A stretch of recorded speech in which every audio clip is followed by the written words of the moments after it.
Can you give me a minute? Maybe? Maybe?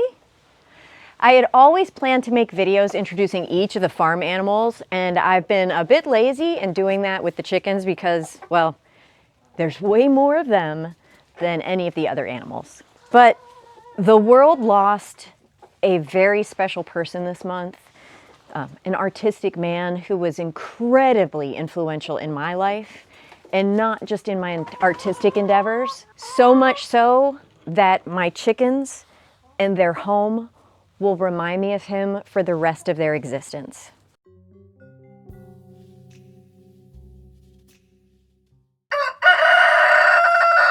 And we're in the middle of a crow off. Hey y'all, I'm Renee and welcome to Tater Town. On January 15th, the filmmaker, David Lynch, died at the age of 78. Now some of you will recognize that name right off the bat, but some of you may not know who he is at all. I've been an admirer and supporter of his since I was 10 years old, when I sat down in front of the TV with my mom to watch the very first episode of Twin Peaks. I was hooked. And as I grew up, I continued to watch and read whatever he created. Most everything resonated with me, including his endeavor to bring the practice of transcendental meditation into schools with the David Lynch Foundation, as well as his operational warrior wellness to help veterans with PTSD. And the mission of both of those is to help improve health, cognitive capabilities, and performance in life. And as a veteran myself, I really connected with this. I could go on and on about his influence, but you may be asking, how does this tie into my chickens? Well, years and years ago, when I first started planning out my coop and what breeds I was going to have, I loved seeing that some people named their coops. And I said to myself, I'm gonna name my coop the Black Lodge, and all my hens will be named after the characters in Twin Peaks, both the TV series and the movie. And that's exactly what I did. So here are my girls and boys. So my first round of chickens were the Buff Orpingtons and the Splash Americanas, so I'm gonna go ahead and introduce them at first. Can I get you down, little girl? Get you down. This is Miss Norma Jennings. This is Miss Donna Hayward. Right, Donna? With her comb kind of blocking her eye is Nadine Hurley, Shelly Johnson, Lucy Moran. Hi, Lucy. Blackie O'Reilly. Yeah. Audrey Horn. Hi, beautiful.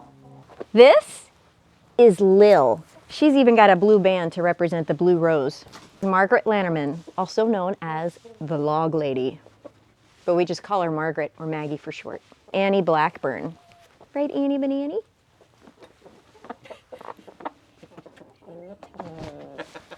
Oh my God. It's not your turn yet. It's not your turn yet. This is Sarah Palmer. Maddie Ferguson.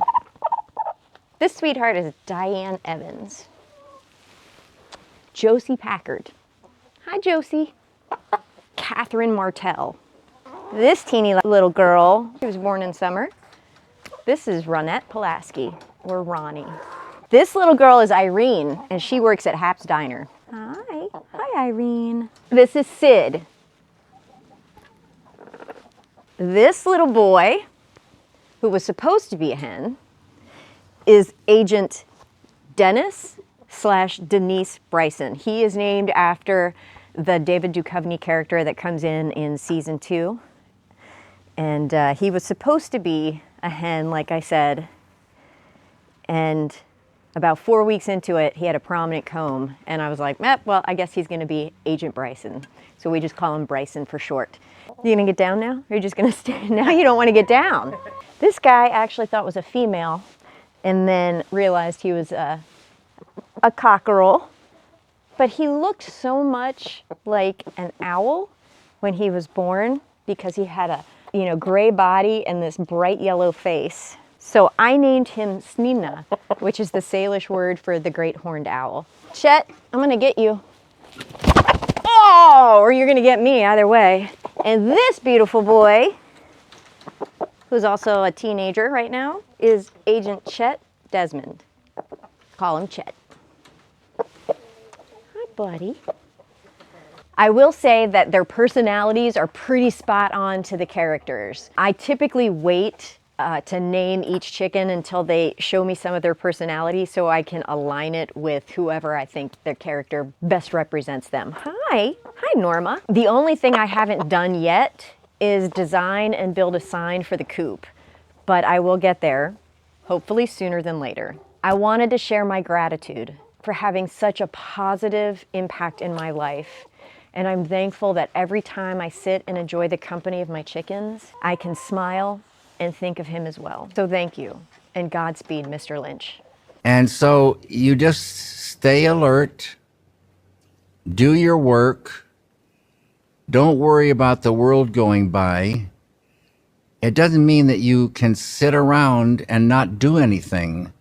You've got to get your butt in gear and do it. And don't take no for an answer. Translate those ideas to cinema or to a painting or to whatever, and figure out a way to get it done.